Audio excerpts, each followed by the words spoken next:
Hello guys, मैं हूं रंजन मिश्रा और आज हम लोग पोटेंशियल एनर्जी पढ़ेंगे, इलेक्ट्रिक पोटेंशियल एनर्जी।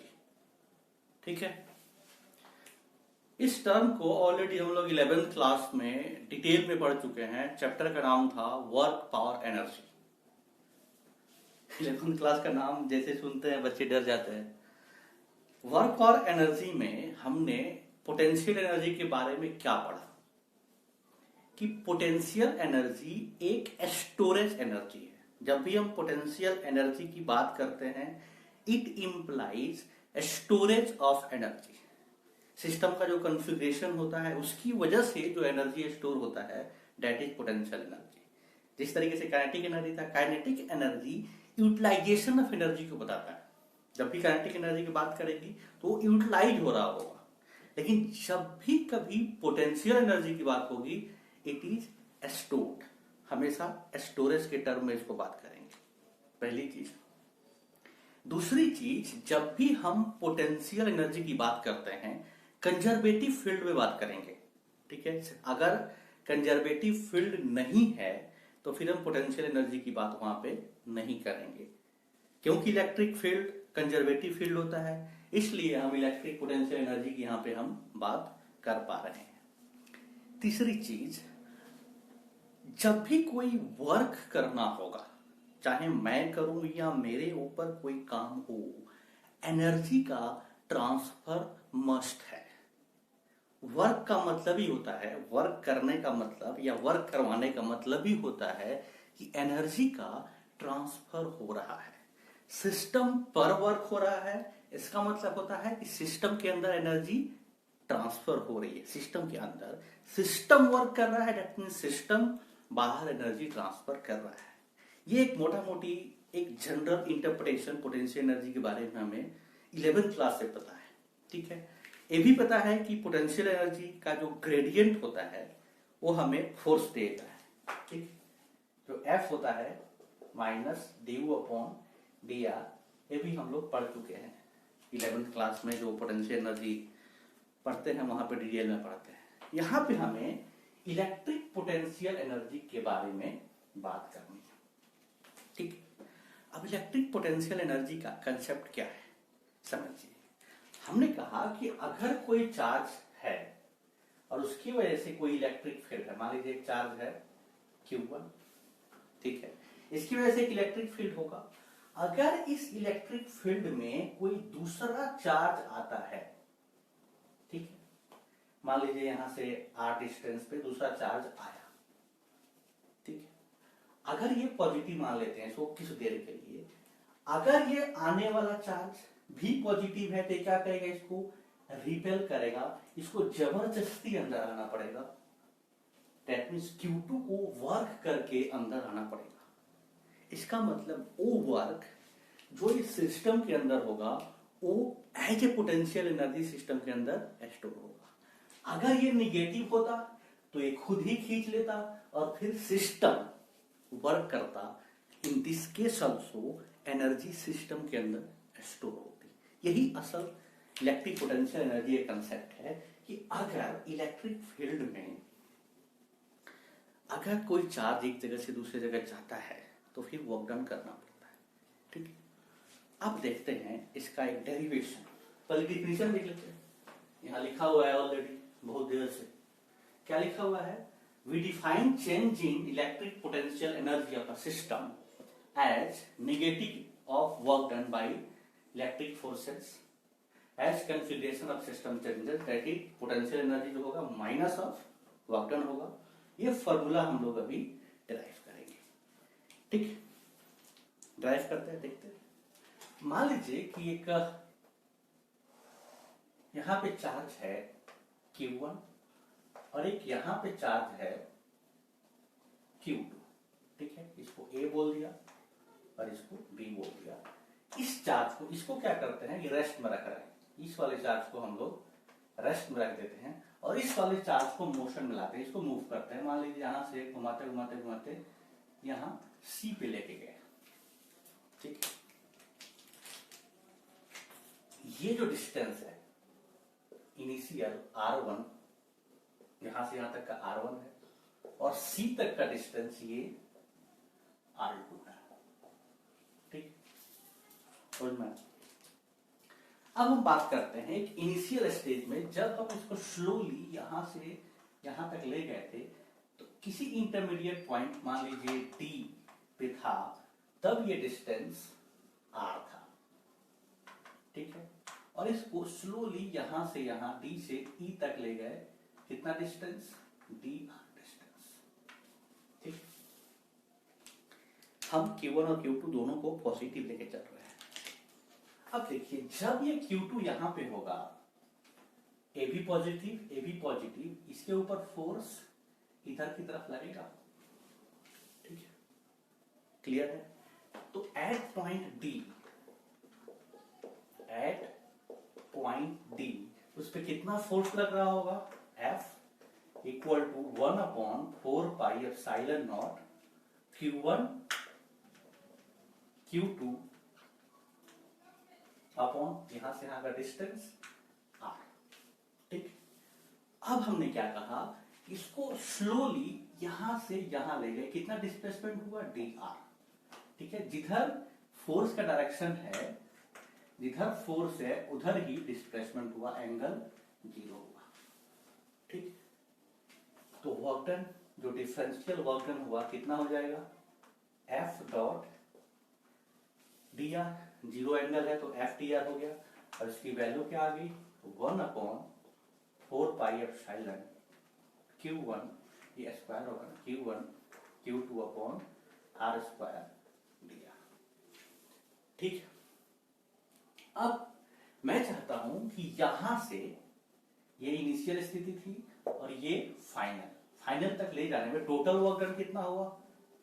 तो आपको पता है, इंटीग्रेट कर देंगे, dw कहां से कहां तक? R1 से R2 तक। अब इसमें देखिए सारा कांस्टेंट है, Q1 Q2 अपॉन 4πε, ये पूरा कांस्टेंट है। क्या आ गया? dr upon R square, R1 से R2 तक। तो ये वर्क डन आ गया Q1 Q2 अपॉन 4πε0, ये आ गया 1/R1 माइनस 1/R2, क्योंकि इसका इंटीग्रेशन क्या होगा? -1/R होगा। पहले R2 आना चाहिए था, लेकिन जब माइनस मल्टीप्लाई होगा तो नीचे चला जाएगा। ठीक है, इसको मिटाया तो अब देखिए, हम मानते हैं कि अगर दो बॉडी वाइडली सेपरेटेड है, दैट मीन्स दोनों के बीच का डिस्टेंस अगर इनफाइनाइट है, ठीक है, तो पोटेंशियल एनर्जी 0 होता है। या सिंपल भाषा में कहें, आसान भाषा में, तो इनफाइनाइट पे हम पोटेंशियल एनर्जी को 0 मानते हैं। ठीक, हमने क्या किया, U(R2) फाइनल माइनस U(R1) कितना होगा? Minus of work done, that means this is the potential energy. U(R2) minus U(R1) क्या हो जाएगा?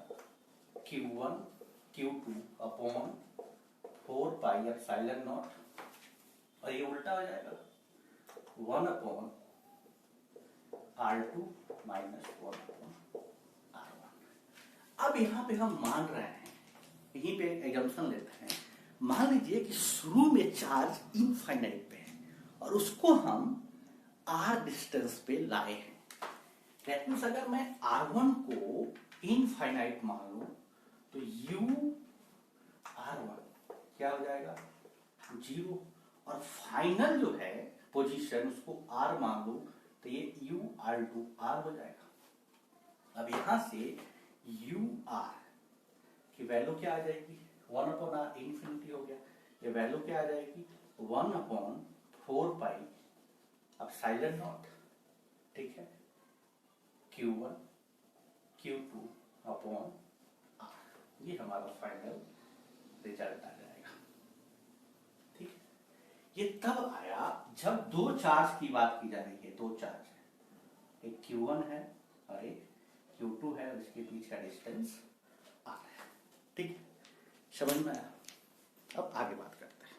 अब देखते हैं कि अगर बहुत सारे चार्जेज हैं, ठीक है, तो उनका टोटल पोटेंशियल एनर्जी कितना होगा। तो ये फॉर्मूला लिख दिया गया है, देखिए 1/4πε0 QI QJ और उनके बीच का डिस्टेंस। समझिए कहा क्या जा रहा है। मान लीजिए अगर 3 चार्जेज होते, ठीक है, 3 चार्जेज होते तो क्या करते हैं, पेयरिंग बनाते हैं। मान लीजिए Q1 है, ये Q2 है और ये Q3 है।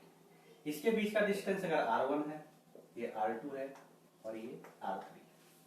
अब हमें पोटेंशियल एनर्जी निकालना है। पोटेंशियल एनर्जी बड़ी आसान हो जाता है क्योंकि ये स्केलर क्वांटिटी है। एक चीज बड़ी आसान हो गया हमारे लिए कि ये स्केलर के हिसाब से जोड़ना है, इसलिए यहाँ पे सिग्मा लगाया गया। अब क्या है कि अगर टोटल पोटेंशियल एनर्जी निकालना है तो हम पेयरिंग करेंगे 1 2 2 3 3 1। इसका एक पेयर यहां बन रहा है, एक पेयर यहां बन रहा है और एक पेयर यहां बन रहा है और कोई पेयर नहीं बन रहा है। देख लीजिए तो क्या होगा, 1/4πε बाहर ले लीजिए। किसका पेयर, Q1 Q2 अपॉन इसके बीच का डिस्टेंस R1 प्लस एक पेयर ये बन रहा है Q2 Q3 और इसके बीच का डिस्टेंस R2 प्लस एक ये वाला पेयर बन रहा है Q1 ये Q2 होगा ना, ये Q2 और ये Q3, ये Q1 और Q3 अपॉन। अगर ये 3 होते तो 3 पेयर बनते, देखिए 1 2 और 3। इसलिए हमने फॉर्मूला लिख दिया है कि अगर n चार्जेस हैं तो कितने पेयर बनेंगे, n इंटू n-1 अपॉन 2। अगर 3 होते तो देखिए 3 इंटू 3-1 2 अपॉन 2, कितने पेयर बन गए, 3। देख लीजिए 1 2 और 3, ऐसा समझिए। अगर 4 होते तो कितने बनते, 4-1 3 अपॉन 2, 6 पेयर बनने चाहिए। 4 का देखते, ठीक है। अगर 4 चार्जेज हैं, 4 चार्जेज हैं तो किस तरीके से करेंगे इसको भी देख लेते हैं। मान लीजिए कि ये स्क्वायर ही है, ठीक है। यहां पे क्या है Q1, यहां पे क्या है Q2, यहां पे क्या है Q3 और यहां पे क्या है Q4। मान लीजिए ये R है, ये R है, ये R है, ये R है। स्क्वायर लिया गया है तो ये √2R हो जाएगा और ये वाला डिस्टेंस भी √2R हो जाएगा। अब देखिए कितने पेयर बन रहे हैं, 1 2 3 4 5 और 6, टोटल 6 पेयर बन रहे हैं, ठीक। टोटल U क्या हो जाएगा, Q1 यहां शुरू करते हैं 1/4π, ε0 अंदर ले लिया, ये Q1 Q2, ठीक है, और इनके बीच का डिस्टेंस R। जनरल ले लेते हैं R1 R2, फिर गलती फिर निकाला, ठीक, R। फिर Q2 Q3 ये ले भी सकते हैं, R1 R2 ले लेंगे, लेकिन फिर ये कैलकुलेशन लेंदी क्यों करना, आसान तरीके से सीखते हैं। Q2 Q3 ये हो गया Q2 और Q3 और इसके बीच का डिस्टेंस R। फिर Q3 Q4 इसके बीच का डिस्टेंस R। फिर Q4 और Q1 अपॉन R। अब Q1 और Q3 और इसके बीच का डिस्टेंस √2R और Q2 और Q4 अपॉन √2R। ये आपका सिंपल सा कैलकुलेशन है। इस तरह के बहुत सारे क्वेश्चन आते हैं, हम लोग क्वेश्चन भी देखेंगे बीच पे बहुत सारे, ठीक। अब नेक्स्ट कंसेप्ट पढ़ते हैं इसी पोटेंशियल एनर्जी के अंदर ही कि अगर ऑलरेडी यहाँ पे हम लोग इलेक्ट्रिक फील्ड को ऑलरेडी मान नहीं रहते कि यहाँ पे पहले से इलेक्ट्रिक फील्ड है, कोई एक चार्ज रखा गया था, एक दूसरा चार्ज था, वहां पे और कोई इलेक्ट्रिक फील्ड नहीं था। आपके एनसीईआरटी में ये कंसेप्ट दिया हुआ है कि अगर ऑलरेडी इलेक्ट्रिक फील्ड है और उसमें आप 2 चार्ज का सिस्टम बना रहे हैं, यही जो तो हमने डेरिवेशन किया था। अगर 2 चार्जेस हैं, ऑलरेडी इलेक्ट्रिक फील्ड है और आपको 2 चार्ज लाने हैं तो क्या करने पड़ेंगे, तो उसके लिए हम एक छोटा सा कंसेप्ट बता देते हैं। इसका एक अलग से लेक्चर करेंगे। वैसे potential, electric potential, electric potential जो होता है वो electric potential energy per unit charge होता है। सिंपल सा कंसेप्ट है, इसको अलग से फिर डिस्कस करा जाएगा, लेकिन यहां से पोटेंशियल की वैल्यू क्या आ जाएगी, क्यू। ठीक है, अगेन ये पोजीशन पे डिपेंड करता है, पॉइंट फंक्शन है। जिस तरीके से इलेक्ट्रिक फील्ड इंटेंसिटी एक पर्टिकुलर पॉइंट पे फिक्स रहता है, वैसे ही इलेक्ट्रिक पोटेंशियल भी एक पर्टिकुलर पॉइंट पे फिक्स रहता है। बेसिकली एक ही चीज का ये स्केलर रिप्रेजेंटेशन है, electric field intensity vector representation होता है, उसको डिटेल में करेंगे। बस यहां बताने के लिए जो मेरा कंसेप्ट है उसको पढ़ रहे हैं। ठीक, पोटेंशियल क्या हो जाएगा, Q इंटू वी। अब बात करते हैं कि अगर ऑलरेडी इलेक्ट्रिक फील्ड है, ठीक है, ऑलरेडी इलेक्ट्रिक फील्ड है, ठीक है, एक्सिस ले लीजिए इधर एक्स और वाई।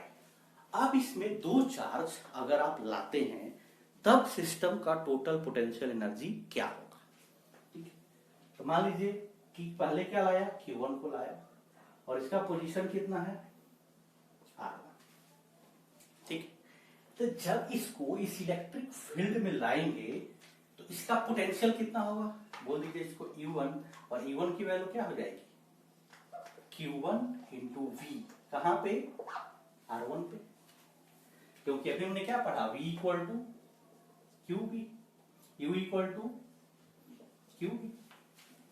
ठीक, अब मान लीजिए दूसरे वाले चार्ज को लाए Q2 को, और इसका पोजीशन क्या है, ये मान लीजिए R2 है।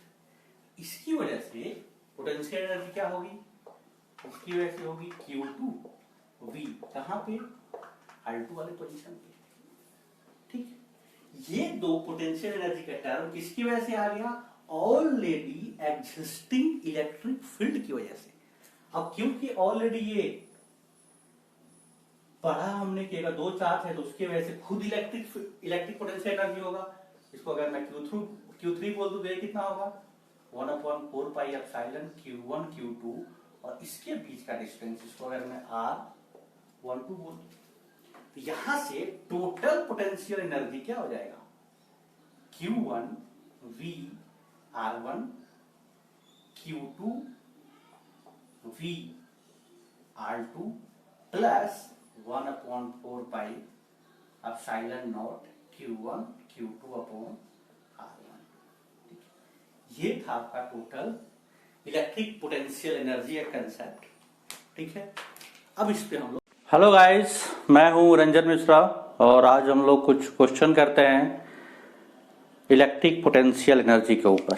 ठीक है, यहां देखिए क्वेश्चन दिया गया है कि इनफाइनाइट नंबर ऑफ चार्जेस या infinite straight chain of alternating charges, बहुत सारे चार्ज है, इनफाइनाइट चार्ज हैं, किस तरीके से, इस तरीके से रखे गए हैं। ओरिजिन अगर x इक्वल टू 0 लें तो x इक्वल टू 0 पे एक चार्ज है, फिर अल्टरनेट में माइनस, फिर प्लस, फिर माइनस, इस तरीके से इनफाइनाइट तक, इधर भी minus plus minus plus infinite तक। ये है क्वेश्चन हमारा। ठीक है, अब कहा गया है कि टोटल इंटरेक्शन एनर्जी, या सिंपली कहिए कि टोटल पोटेंशियल एनर्जी हमें निकालना है। ठीक है, अब हमें पता है कि पोटेंशियल एनर्जी का फॉर्मूला क्या होता है। पोटेंशियल एनर्जी का फॉर्मूला क्या होता है, 1/4 pi epsilon not sigma QI QJ upon RIJ, जितने भी पेयर बनेंगे। अब देखिए अगर सिमेट्रिक है, इसके इधर वाला भी, इसके इधर वाला भी, तो पहले इसके इधर वाले से निकाल लेते हैं और उससे 2 से मल्टीप्लाई कर देंगे तो टोटल निकल जाएगा। अब पेयर देखिए कितना बनेगा, एक पेयर, फिर 2 पेयर, फिर 3 पेयर, फिर 4 पेयर, ऐसे ही इनफाइनाइट पेयर बनते चले जाएंगे। ठीक है, ऊपर क्या रहेगा, Q1 Q2 की जगह पे यहाँ Q माइनस Q का मल्टीप्लाई, फिर Q का मल्टीप्लाई, फिर Q माइनस Q का मल्टीप्लाई, और डिस्टेंस शुरू वाले में A रहेगा, फिर 2A रहेगा, फिर 3A रहेगा, फिर 4A रहेगा। इस तरीके से क्वेश्चन करेंगे। अब देखते हैं इसको मैंने बोल दिया, इधर का राइट का है तो इसको UR बोल दिया। क्या होगा, 1/4 पाई एप्सिलॉन नॉट, इसको बाहर ही रख लिया। सबसे पहले ये वाला, यहाँ 0 है, क्या होगा, q minus Q, that means minus Q square upon, ये डिस्टेंस कितना है a, फिर इसका और इसका क्यू स्क्वायर और डिस्टेंस कितना होगा 2a, Q square upon 2a, फिर minus Q square upon 3a, फिर plus Q square upon 4a। इस तरीके से ये बढ़ता हुआ चला जाएगा। अब क्वेश्चन सॉल्व हो गया, यहाँ पे फिजिक्स यहीं पे खत्म हो गया। यहाँ से हम लोगों का मैथ शुरू हो रहा है। अगर आपको सीक्वेंस एंड सीरीज का आइडिया है तो ये सॉल्व हो जाएगा, नहीं आइडिया है तो नहीं सॉल्व होगा। फिजिक्स यहीं पे खत्म हो गया। अब इसको सॉल्व करते हैं। 1/4 पाई एप्सिलॉन नॉट, ठीक। क्यू स्क्वायर सब में है, बाहर ले लिया, ए सब में है, बाहर ले लिया। अब यहाँ क्या बचा देखिए, -1, यहाँ क्या बचा +1/2, फिर यहाँ क्या बचा -1/3, फिर +1/4, इस तरीके से। अब हमें ln2 का सीक्वेंस पता है, वो होता है 1 -1/2 +1/3 -1/4। बस मतलब अगर माइनस में ले लूं बाहर, ठीक है, तो हमारा ये log 2 का ln2 का सीक्वेंस बन जाएगा। ये हमें पहले से पता है, मैथ पढ़ रखा है इसलिए पता है। नहीं पढ़े रहेंगे तो नहीं पता रहेगा। 1 -1/2 +1/3 -1/4, ठीक है। और ये ln2 का होता है, तो ये हो गया -q² upon 4 pi epsilon not a, और ये हो गया ln2। ln2 का मतलब होता है log बेस e, ln2 का मतलब होता है log 2 बेस e, ठीक है। अब ये राइट साइड वाले के वजह से था, लेफ्ट वाले के से भी उतना ही होगा क्योंकि सिमेट्रिक है। तो टोटल u आपसे पूछा जाए तो क्या हो जाएगा, 2 से मल्टीप्लाई हो जाएगा, 2q² upon 4 pi epsilon not a ln2। Simple सा क्वेश्चन था, इसमें कुछ खास था नहीं। फार्मूला लगाना था और सीक्वेंस एंड सीरीज का एक फार्मूला लगाना था। अगर पता रहता तो कर लेते, नहीं पता तो नहीं करते, ठीक।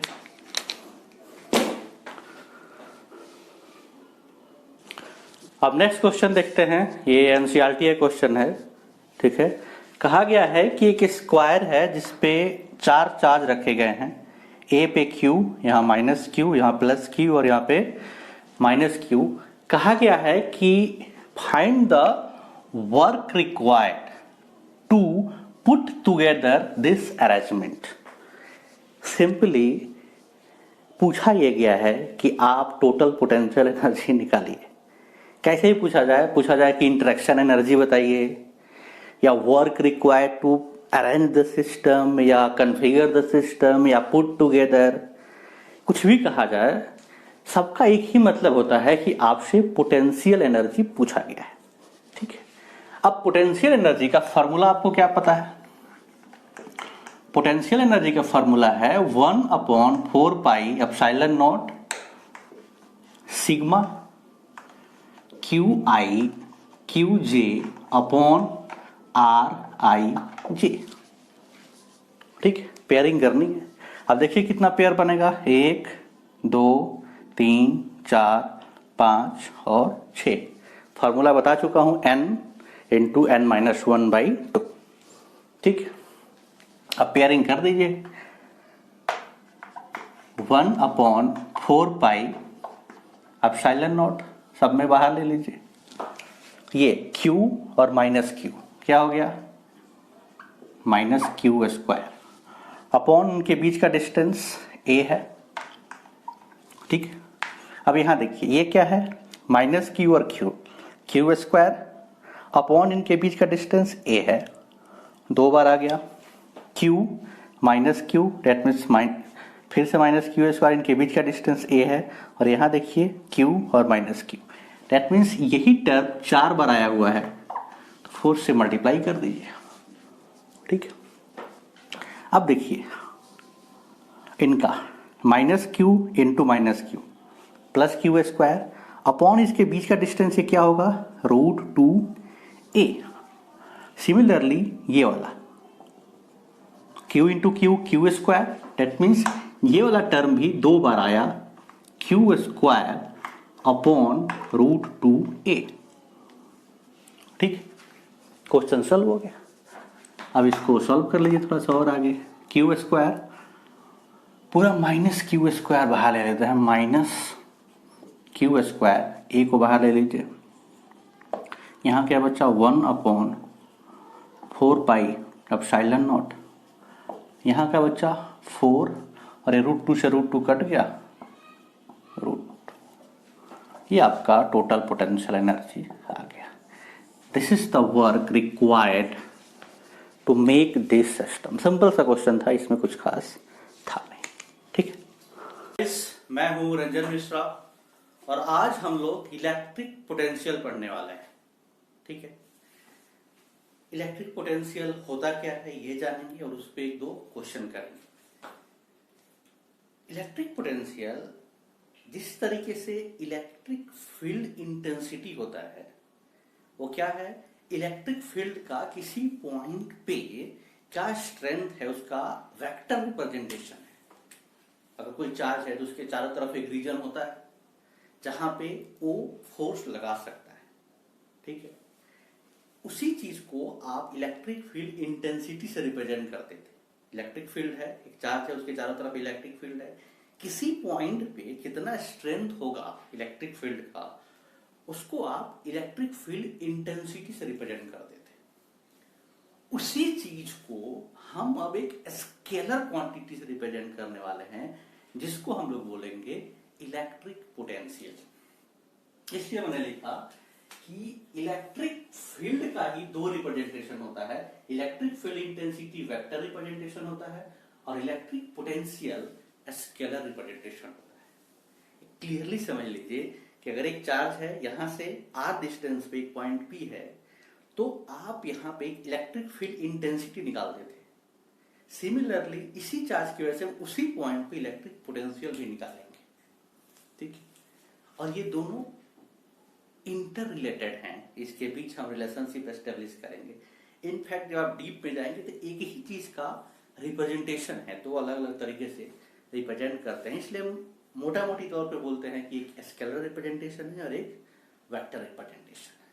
ठीक, अब आते हैं डिफिनेशन पे कि इलेक्ट्रिक पोटेंशियल होता क्या है। इलेक्ट्रिक पोटेंशियल होता है electric potential energy per unit charge.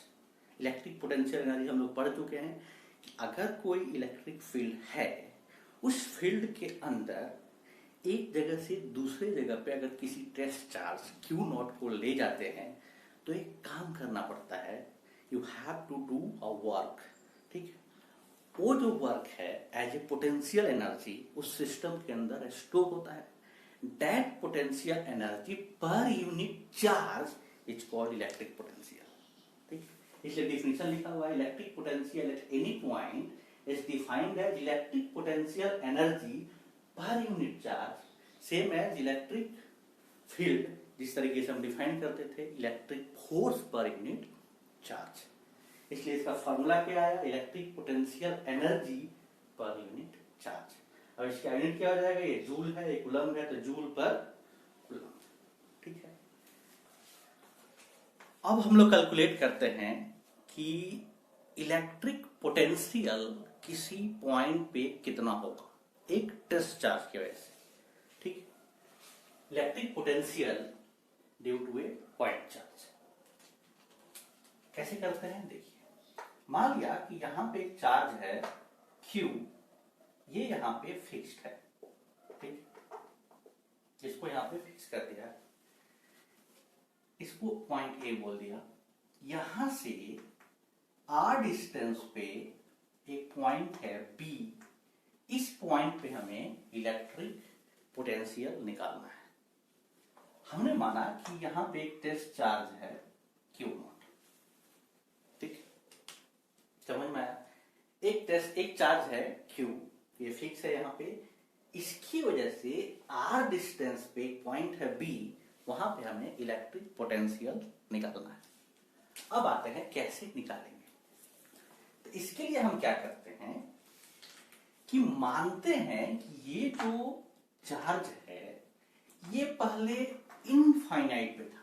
मान लीजिए जो बी था पहले इनफाइनाइट पे था और ये चलते चलते चलते चलते यहां पे आया, ठीक है। और इनफाइनाइट पे जो पोटेंशियल एनर्जी होती है वो 0 मानी जाती है, ठीक। और यहां पे क्या होगा, पोटेंशियल एट आर, ठीक। अब हमने क्या किया, ये यहां से चलाते चलाते चलाते यहां पे लाए हैं, दिस इज द फाइनल और this is the initial stage. तो जो चेंज इन पोटेंशियल होगा क्या होगा, U B minus U infinity, और इसकी वैल्यू क्या होगी 1/4 pi epsilon Q Q naught upon R, ठीक है। अब हमें क्या चाहिए, पोटेंशियल चाहिए। असल चीज हमें निकालना क्या है, पोटेंशियल। और पोटेंशियल हमने क्या पढ़ा है कि U अपॉन क्यू होता है पोटेंशियल। अगर मैं इस टेस्ट चार्ज से डिवाइड कर दूं, अगर यहां पे ऐसे लिख दूं U B minus U infinity upon Q naught, तो क्या दे देगा, V B minus V infinity equal to 1/4 pi epsilon naught Q upon are.